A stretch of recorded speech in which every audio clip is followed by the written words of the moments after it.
ACB रे रोगी को दुष्कर्म बंधा हेले डाक्टर सामना को आसिले डाक्तर स्त्री और सासू ससुर चक्रांत करी मो स्वामी को फसा जाइछि कहिले स्त्री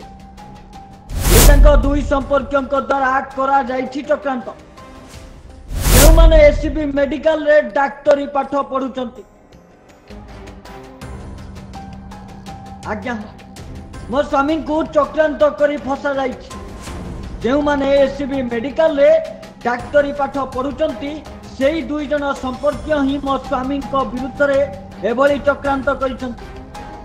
खाली स्त्री नुह सासू ससुर मध्य गणमाध्यम रे पालटा अभियोग आनिचंती आज्ञा काली एसीबी रे घटिथिला एक अभावनीय घटना गत शुक्रवार दुई रोगी महिला एसीबी रे हृदय रोग विभाग को आसीथिले विशेषज्ञ डाक्तर सेमानंक स्वास्थ्य परीक्षा करथिले स्वास्थ्य परीक्षा परे टीका करबा पई संपुक्त डाक्तर परामर्श दैथिले सेही दिन इको होई न परिवारु दुई महिला फेरी जाइथिले डाक्तर परामर्श रे दुई महिला रविवार मेडिकल आसीथिले सेदिन मेडिकल छुट्टी थिबा सत्वे डाक्तर दुई महिला रोगी को इको करबा बहाना रे दुष्कर्म करिथिबा अभियोग होइथिला पीड़िता दुई संपर्क जो माने सही एसीबी मेडिकल रे अंडर ग्रेजुएट डाक्तरी पाठ पढ़ुचंती